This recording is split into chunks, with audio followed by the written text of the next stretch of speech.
I wasn't just wrong about gold, I was really wrong about gold. If you watched my last video on the channel, you would remember that I praised gold. And not just gold, but really all precious metals. I praised them for holding their value even when inflation pushes the dollar's value down, which is true.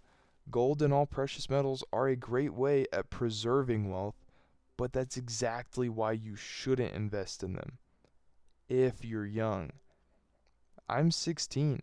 Investing in gold is useless to me because I can't build wealth with it. Gold has already, in simple terms, topped out. Gold doesn't make you money by raising in price each year. Gold makes its value through holding its value. An ounce of gold in the year 2000 was $279. An ounce of gold today, March of 2026, is around $4,500 to $4,600.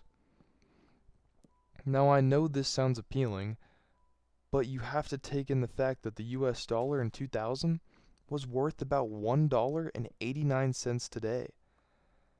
Now, does this mean that you wouldn't have made money off gold if you bought an ounce in 2000 and held it until today?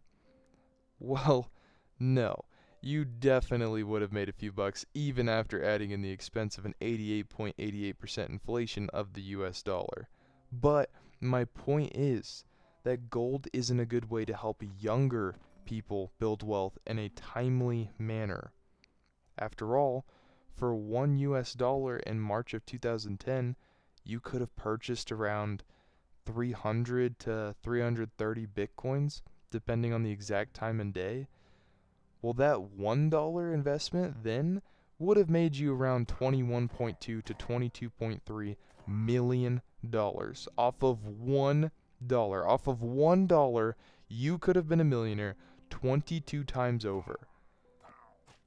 Younger people need to take time out of their day and think about what they truly want. Are they fine of putting their money into almost guaranteed returns on their investments, with those returns being very little or very late into life? Or do you want to play your cards more, take risks, but have the chance to win big and possibly multiply your money quick? You don't have to wait until you're 60 to enjoy the more expensive tastes in life. For me, it's an easy choice, but this is where a lot of people split paths. I'm not telling you to not put your money down on things like gold. I'm just trying to make sure you're informed on your investments before you make them. Because in the end, the choice will always come down to you. But here's what I would recommend before I end the video.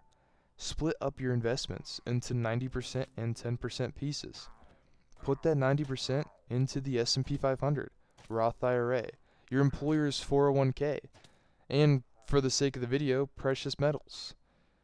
These investments have historically made you money when you hold it for a long period of time.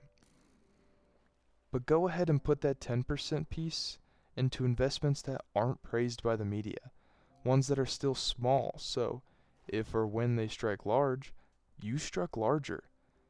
And these don't have to be all on black bets either. I personally wouldn't recommend that. But start taking calculated risks and see where they land you in 5 to 10 years. Let me know down in the comments below what your biggest return on investment was. Not just for me, but to share to all the people watching this video why some risks are worth taking.